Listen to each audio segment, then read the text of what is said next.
Welcome back to Central Valley Talk, where we celebrate what's good about Fresno. This show is called Real Estate and Home Improvement. We find out what we should be doing for our home, how to preserve the value, ways to improve the value, and keep it fixed up. We had a roofer on last week. We had a plumber last week. And we know one of the hardest things to do is find a good, honest person that you can count on and believe when they come and doing thousands of dollars worth of work on your house. So each week we bring in an expert. And this week I chose an expert because it is hot. It's hot here. My utility bill is hitting $1,000 a month. Can you believe it? Is there an option? Is there a way around it? Our guest is an expert on this, Tom Sbrega. Welcome, Tom. Welcome. I'm in a bad spot, huh? $1,000 a month for this little house? Yeah. No, power bills are extremely expensive nowadays, and there is a way to combat that still with solar installation. Somebody says too late for solar. No, PG&E did change the rules. They went into effect April 15th, so that was a turning point there with PG&E and the rules for solar owners. And what they did is they were done with paying retail rates back to you as the consumer when you produce your power. Instead of giving a retail rate credit, now they're giving you a wholesale rate credit, which is a small fraction of what it used to be. Fraction, yeah. So that's why people are saying that solar has taken a hit. However, there is a way around that. There is, okay. If you store your power during the day and then use it at night, then you won't have to sell it to them as such a discounted rate. Don't even sell it to them. Mm-hmm. Probably sell them a little bit. Yeah, I mean, you still have a relationship with PG&E, Okay. where if there was an excess or if you didn't have enough, you can still use PG&E's power. Yeah. And that's a great relationship to still have with PG&E. But the idea is if you have battery storage, you can store it at night and use your own solar power instead of selling it back to the grid. I never thought of it this way. So in the old method, before the storage, before the batteries, you'd use solar in the daytime, but when the sun went down, you're using PG&E. Right. It's a credit system. Now you're saying you could produce all your own power without PG&E. You kind of have to because, I mean, you can sell it back to them, but it's at about 4 or 5 cents a kilowatt hour where you're paying 35 cents. So it's a many times less than what you're paying them. So that's why the storage is kind of necessary now. But the good news is there are companies that are at the forefront of this, like one of our partners, Enphase. They have made it extremely simple to add a battery that can charge and discharge. Mm-hmm. And that added investment usually only adds, like, let's say your solar, for a typical cash system, if you have a decent bill like yourself, a typical cash system could pay itself off in about 6 years, 6 to 8 years. A battery system is going to take a little bit longer, but only a couple years longer. Yeah. It's still going to be worth it in the end. Yeah, that's a good deal. Now, I gotta tell you, Tom, I have a lot of solar people knocking on my door. Always, people are always pitching me. You go to Costco, they're pitching you. You go to the fair, they're pitching you. But nobody ever told me the little details. That's why I say you need an expert, somebody who really knows the ins and outs of this stuff. So. Yeah, it's very technical. We have we try our best to keep people educated on our website and also on our social media, Facebook and Instagram, and different things that we do. I'll be real honest. I don't want to be educated. I want somebody else to know all about it. Yeah. You're an expert at it. You do this day and night. You know what's good and what's not good. How does somebody pay for this solar? There's still financing options. There's financing or cash. Personally, we don't do leases or PPAs, but we do still direct finance. We have many lending partners.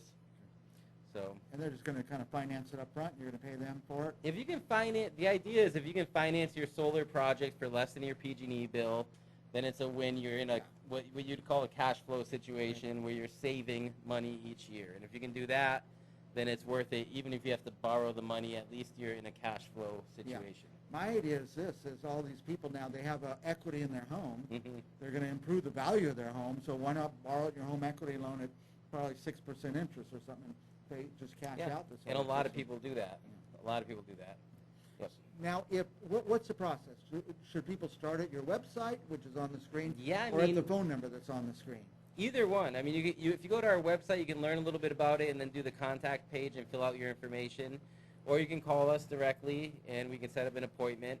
But really what we need is, the best way to size your system is to get your PG&E information for the last year. Okay. So people who are really proactive, they'll just email us their PG&E information and say, hey, here's my address, here's my PG&E for last year, what can you do for me? And then we can really get a jump start on giving you a free estimate and proposal. Do you ever say, after they're looking at it and looking at their roof and looking at everything, do you ever say, yeah, no, I don't think we can help you? Yeah, it's very rare, but it does happen sometimes. If you get an honest guy like Tom Yeah. Sbrega. Now, how about price shopping?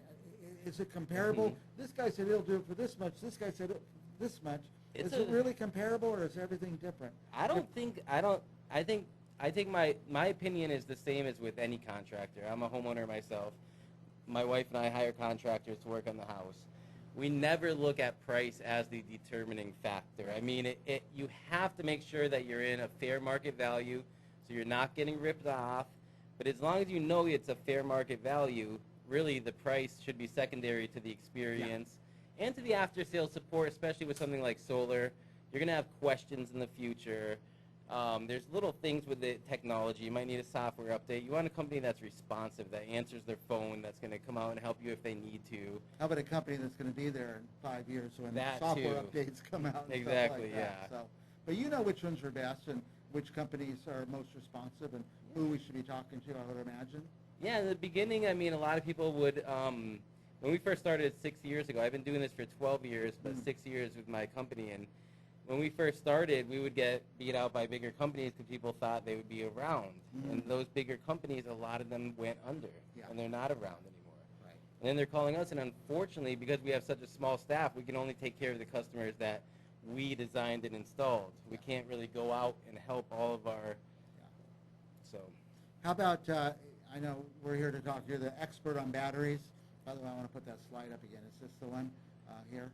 I think the battery slide. Yeah, that was a large battery system we did recently. That one was really nice. Wow. Lots of batteries. Yeah, so this idea, oh, you got to get batteries in case the power ever goes out. Mhm. I don't care about that. It's kind of exciting every once in a while when the power goes out, but I like the idea of me creating the power, storing it in this box in my garage or whatever, and then at night when the sun goes down, I'm doing my own energy that I made myself. Exactly, Yeah. and that's the future. Yeah. What else do you want our viewers to know? You know, we also for it's not a huge demographic, but we do a lot of off-grid systems too, 100% off-grid. 100%, So yeah. some people don't realize that this is a possibility, that you could actually buy land, build new construction, and still get a nice off-grid solar system, permitted and everything above board, and we do that all the time, and some people don't realize that you can do that. Is it best to do that for new construction? Oh yeah, new construction is much easier than trying to retrofit a house Yeah. to be 100% off If grid. you're going to build a house, talk to Yeah. Tom Sbrega way in advance and make Yeah. sure. Yeah. And you go in, you're an electric company, you go in, you wire the whole new house. Oh, and yeah, Get we all still- set up with the solar. Yep, we still do new house wires. We do new house construction wires. A lot of them are solar customers that are building new houses where we wire it too. And then we do solar, and we are Generac partners too. A lot of the Generacs are paired with our solar battery systems, but some of them are standalone. So that's kind of the three things that we do. But about 90% of our business is solar and battery backup. Nice. Yeah, well, I picture this off-the-grid stuff like up in the mountains or Yeah. somewhere. It's expensive. There's not electricity running to your Yeah. lot. It's expensive to get it in there. Oh yeah, So that's the- where most of our customers come from when they do those Yeah. projects. If they find out how much it is to run the power lines, they'll Yeah. look for a different way. Yeah. Well, Tom, this is exciting. Here's one thing I want to ask. You've been doing it for 12 years? Yeah. How it was 12 years ago and the technology up to now, is it way different? Oh yeah, vastly different. I'm When I started, we were filling up lead-acid batteries with water. You know, people were coming out with these advanced systems that fill up all these batteries with water Yeah. at the right amount of time. Specific gravity tests, looking at the sun with your battery acid. It was much more complicated than it is now. Now you have a wide range of battery chemistries to choose from. We choose lithium iron because that's the safest and best chemistry available. And but that wasn't available back then when I started. Now, that's the batteries and the solar panels. Has there been a lot of technology advancements there? Yeah, 12 years? solar panels also. They're getting stronger and stronger, basically per square inch, if you want to think of it that way. They're producing more and more power each year. So yeah, we're selling REC panels right now at 420 watts, just a standard size panel, which is incredible. I mean, just even 6 years ago when I got my solar, it was 290 watts to give you a comparison. So it does incrementally get better. They get better at designing it to get a little more energy out of the panels each year. And I know you'd never say anything against another company, but it seems like roofing companies are saying, no, we should be doing the panels because we do roofs. But I think an electric company is a pretty good bet, huh? That's my opinion. Yeah. I think so, too. I'm going to go with Tom. I think anytime we're dealing with wires, there's a safety issue that you want to consider, Yeah, you know. right. I don't mess with wires. Yeah. A wire, I call an electrician. I don't mess with gas either. I know nothing about that. I know about making TV shows. That's all I know about. Yeah. Any last thoughts for our viewers, Tom? Just give us a call. You know, if you think that solar, like how Mike said in the beginning, if you think solar is kind of dead, kind of went under after that new rule, that's not the case. And if you look at it deeper, it's only going to be a couple more years to pay back your system, but you can still get solar with the battery. And just like before this rule, same thing applies. The bigger the system, the bigger your bill, the more it's going to be worth it. Very good. Now, whatever you do, call Sbrega Electric, Tom Sbrega. Did I say it right? Yeah, Sbrega. Sbrega, darn it. SbregaElectric.com, 559-961-9793. We'll be back with more right after this.